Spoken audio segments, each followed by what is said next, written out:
à travailler pour l'Assemblée nationale. Au moment où j'y étais, tous les sièges étaient refaits en rouge et toutes les teintures. Nous, on était rouges aussi. Hein. On arrivait chez nous, on était mais rouge, ça déteignait partout. Et après, quand on a fait les cabans aussi pour les marins, là, on était tout bleu.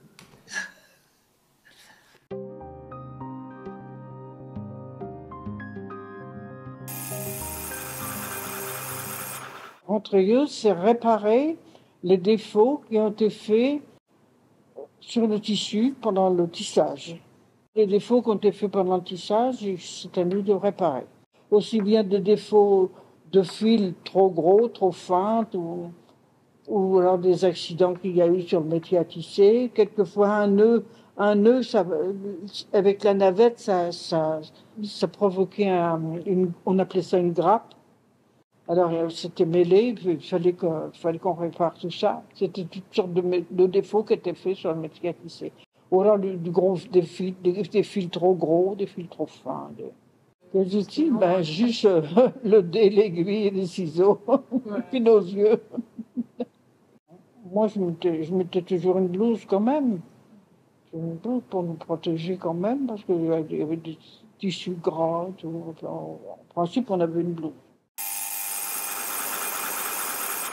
Ma mère était rentrailleuse, c'est comme ça qu'elle a dit, j'en ai 7, je n'ai pas me casser la tête, tous les 7, vous allez aller chez Blanc. Allez, à 14 ans, tout le monde était placé chez les établissements Blanc, il y avait du travail, on était plus de 1000 ouvriers, il y avait toujours de la place. Mon frère, lui, il a été à la filature. Alors ma sœur derrière moi, elle était au rentrayage, ça lui plaisait absolument pas.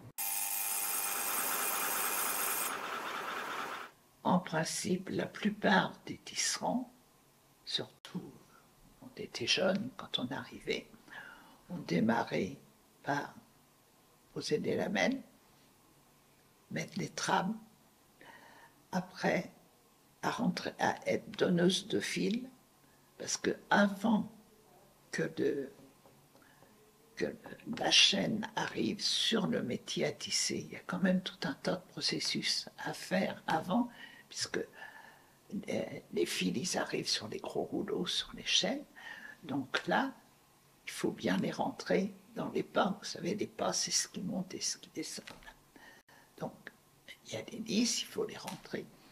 Donc, il y avait donc la chaîne qui était derrière nous, faisait un espace au-dessus de nous, là, et puis devant, il y avait la dame qui était là, elle rentrait les fils, donc elle avait un gabarit selon s'il fallait qu'elle mette 2 pas à la même hauteur ou pas.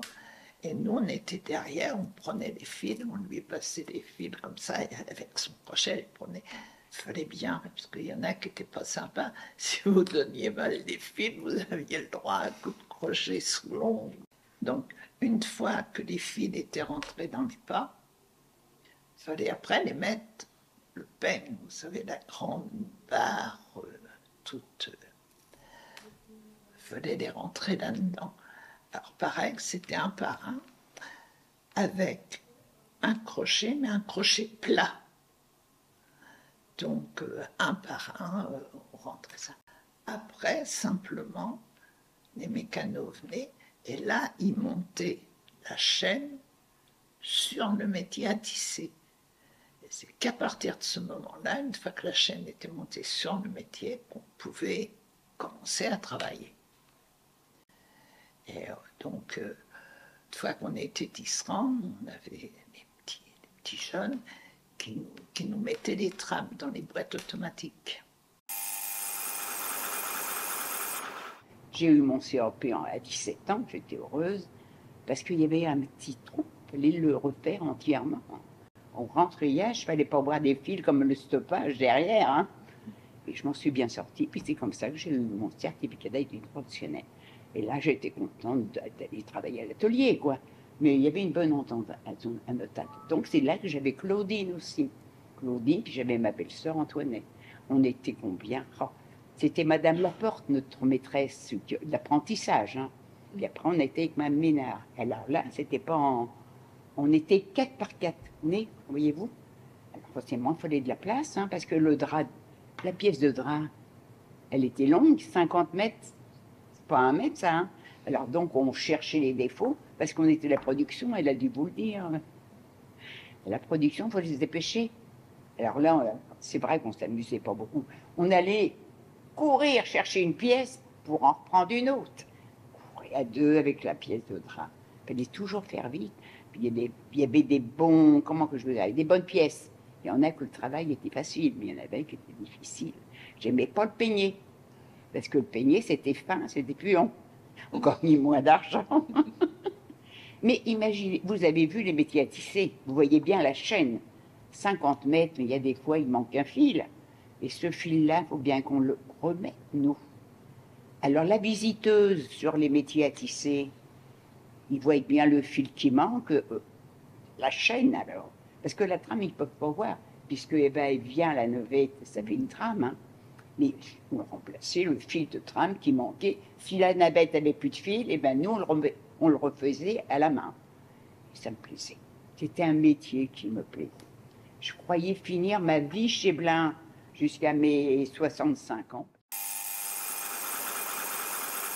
Je me souviens que j'étais encore, comme tout métier, il faut en faire un peu pour que ça rentre bien. Pas. Mais je me souviens une fois avoir fait un trou dans le tissu, rien qu'en grattant avec mon aiguille, parce qu'il y avait quelque chose qui me plaisait pas, je voulais que ça rentre. Alors j'ai gratté avec l'aiguille, puis j'ai tellement bien gratté, mais il y avait un trou. Mais on m'a pas grondé, hein. On a bien compris ce qui m'est arrivé, c'est un truc de... J'étais encore pas apprentie, mais enfin presque. Oui, une débutante. Débutante, oui, c'est ça, oui, je me souviens de ça. Mais on m'a pas grondé, non. J'ai compris ce que j'avais fait, alors pour recommencer. Non, c'était trop important de ne la pas réparer. Alors ça fait sur le côté du tissu, mettait une sonnette, on appelle ça. Et puis, comme ça faisait voir que là, il y avait un trou. Moi, j'ai eu la chance que ça a bien marché, à part cette petite bricole comme ça, mais parce que tout de suite, on était quand même à la production. Et j'ai toujours réussi ma production, j'ai jamais été en retard. Il fallait qu'on fournisse, à la fin de la semaine ou à la fin du mois, j'avais fourni ce qu'il fallait. Il y en a qui avaient du mal. Hein. Il y avait des tissus qu'il fallait faire 3 mètres à l'heure, je vais vous dire. Oui, ou d'autres, c'était qu'1 mètre. Ça dépendait de la finesse du tissu. Hein. Alors tout était calculé. La définition que c'était payé, c'était soit 1 mètre, 2 mètres ou 3 mètres à l'heure. J'avais une camarade, elle était en train de manger une banane. Et puis, parce qu'on se parlait, on ne pouvait pas crier, on ne s'entendait pas, donc on se parlait au mouvement des lèvres. Elle mangeait une banane, je ne sais plus ce qu'elle me dit. Elle lance la peau de banane. La banane est tombée entre les fils. Ah, oui, mais le pire, c'est que c'était pas mon métier à moi. C'était le métier de la dame d'à côté. La pauvre, forcément, arrêtée parce qu'on avait bien tissé 10 cm, parce que les automatiques, ça allait vite. Alors, le temps qu'on arrête le métier, bon. Mais c'est qu'après, il a fallu revenir en arrière. Alors ça, c'est tout un travail. Quand il fallait revenir en arrière, ça... Alors, lorsque c'était comme ça que le métier arrêtait un bon moment, le contremaître venait et il faisait un bond d'arrêt. Donc, on se trouvait quand même payé pendant ce temps d'arrêt. On a travaillé pour l'Assemblée nationale. Au moment où j'y étais, tous les sièges étaient refaits en rouge et toutes les teintures. Nous, on était rouges aussi. Hein. On arrivait chez nous, on était mais rouge, ça déteignait partout. Et après, quand on a fait des cabans aussi pour les marins, là, on était tout bleu. Mais dans le tissage, la seule chose qui me faisait le plus mal, c'était une fois qu'on avait fini de tisser, il y avait une dame qui s'appelait Louisette qui venait nettoyer les métiers. La pauvre, je la plaignais de tout cœur. On avait au-delà de bourre, forcément, ça fait du pleur. Après, il fallait qu'elle nettoie ça, la pauvre, c'était affreux, elle nettoyait ça au pétrole. C'était à deux. Ah bon, on parlait entre nous, oui, on parlait bien entre nous, même avec celle de derrière aussi, on parlait, mais malgré ça, les chefs, l'autre jour, Lydie, elle disait, les paroles, ils n'ont pas de couleur, hein, t'as pas besoin de la regarder tu peux travailler puis parler. Bon, l'époque, on lève le nez. Parce que celui qui avançait pas dans son travail, s'il levait le nez, il travaillait pas. Hein, nous, pour travailler, il fallait avoir les yeux sur le tissu. Alors, les chefs, ils nous regardaient. Hein. Ça allait pas loin, mais on nous faisait voir qu'il fallait pas perdre une minute, qu'il fallait travailler.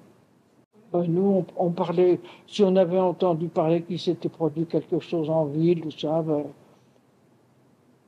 tout le monde racontait son truc, et puis on parlait de la maison, on parlait des enfants, on parlait de la cuisine, on se faisait des recettes de cuisine, on faisait tout ça.